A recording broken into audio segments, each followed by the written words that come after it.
So, once again, we move into chapter 12 in Stephen Erikson's Forge of Darkness, book one of the Kharkanas trilogy. And this chapter 12, starts off right away with the classic words, "Do you know who I am?" Yeah, it's it. How do people not we still hear this today sometimes, right? How do people not know that these are like the worst things you could ever lead with, the worst words you could ever lead with anybody?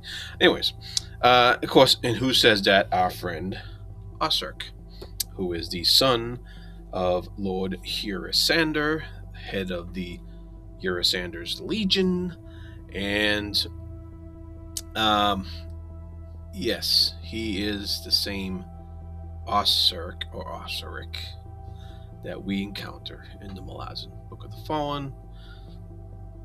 So he starts off, in this chapter, he's starting off with those really kind of douchebag words. Do you know who I am? And we all know that in the Malazan Book of the Fallen, he gets even worse. He's he's a real piece of work. Meanwhile, he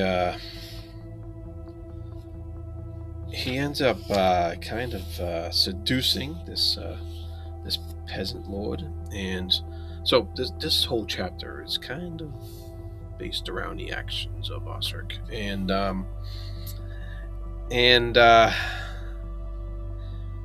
so he's kind of seducing her, and she's just a peasant woman.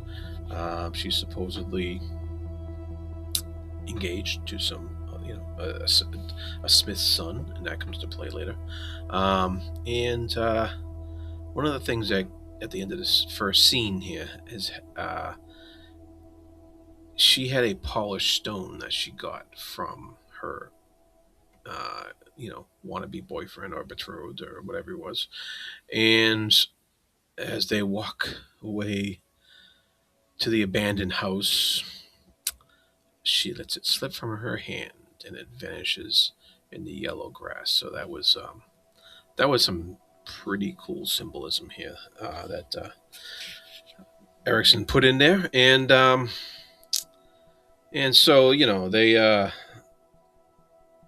they get going, they get it on, and as he leaves, he of course gives the old classic, we got to make sure we're not seen leaving together, the whole thing, and as he leaves, he catches sight of this polished pebble in the grass,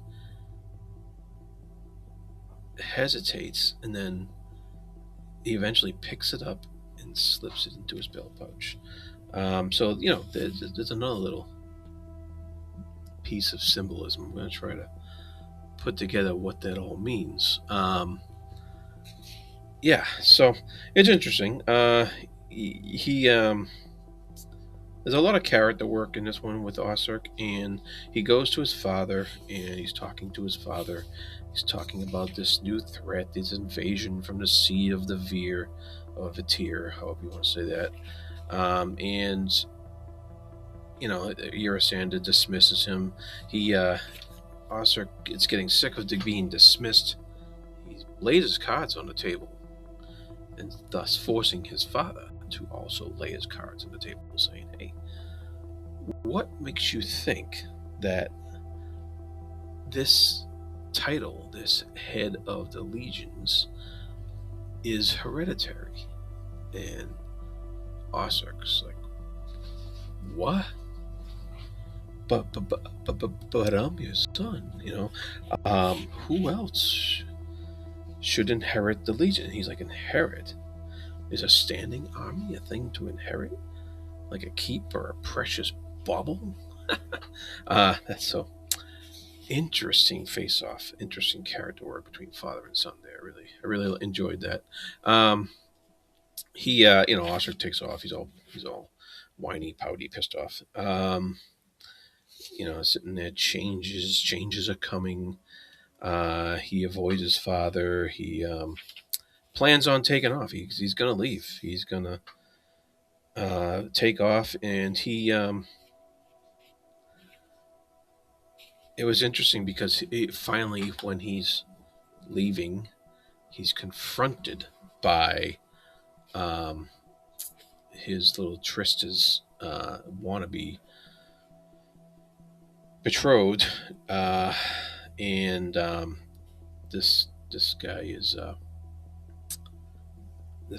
he's mad. He's mad at he wants to challenge Osserc, and Osserc sees that he has blood on his fist, and he assumes that this guy beat the girl that he had relations with earlier. So Osserc thinks, you beat her to death. Now justice is mine to deliver.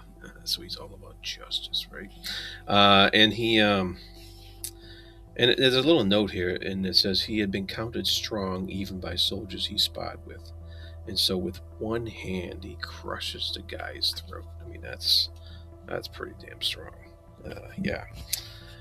Um, and that's interesting because that means there's something more to Osric here than just being a Teist. And the last thing that he thinks before he rides off in the night after murdering this guy is there came a bleak thought repeating in his mind amidst the thumping drums of horse hooves. The darkness is not enough. And that's kind of a direct dig at Mother Dark, right? So next up we got let's see here. Some soldiers are checking out the site, the place of the murder. They're talking with Gurin, who is the smith, the father of the daughter who was beaten by by her supposed lover, supposedly beaten by him, by her supposed fiance, and this Smith has a problem with the current lord because his wife was in the Legion and she died, and so he is not happy with the Legion, and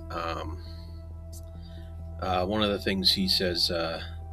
That they're questioning him, they're talking about his daughter, they're talking about trying to find out what happened. He says he's actually glad that Osric killed the guy, and he wants to be done with it. He wants to wash his hands of it. And then as the soldiers leave, he says, go on with you then. I got me some chains to melt down for a nail monger, and the fire ain't hot enough yet. So he wants to melt down some chains because he has a burden on him, and he doesn't want this burden to to stick with him. He wants to visit. He wants to see his wife in the afterlife, and he wants it and I think he's sick. Yeah, I think we know that at this point. So the commander, and so anyways, so another legionnaire comes to visit Urusander. This one is sent by Honrao, and she starts giving him news about the Azathane and the whole resurrecting the long dead river god, and how all the water on Kharkanas is kind of attacking it, right? This is their version. How the high priestess Sintara was sent away and changed, and Draconis's status not returned yet. So we have all this, and she says, yes, we face a religious war, sir. Of course, we all know that's the worst kind of wars, but he just doesn't want this stuff. He doesn't want this. And finally, he says, I must speak with Mother Dark before I do anything else. And she's like, well, there might not be time. things are moving that fast. And so that's, it's interesting stuff. Yeah. Then she tells him about his son. Anyways, more people go back to the blacksmith, more soldiers from the Lord himself, and they tell him that hey, the Lord Urusander himself says, hey, I'm going to take care of this. I'm going to take care of your daughter. I'm going to take care of. I need a smith of your talents up in my keep. I'm going to take care of you. I'm going to send a smith down here to the village to take care of these people, so they're not left of one when I take you. And I'm going to make everything right. And finally, Gurren gives in and says, all right, but don't heal me, because I want to go see my wife in the afterlife. Because they offered to heal his daughter. And so, I like the terminology that Urusander uses at the end there. He says, he asks, how is the water between us? And Gurren says, the water is clear, Lord. So there's no more murkiness. There's no more cloudy water, blocking the vision, blocking the path to each other. I like that. Terminology. It's pretty cool. All right. And then let's see, this soldier, for Urusander's legion. So then we see this soldier. She's the one who brought him all the news. Notices that Urusander raises the legion flag. That's very symbolic. And against a bright blue, cloudless sky, the banner was like a golden blade torn from the sun itself. She squinted at it. Painters called that color Leosin. All right, so that's Erikson hitting us over the head with a hammer, saying, this is the start of the Tice Leosin, and so on and so forth. If we didn't have enough hints already. And then we have,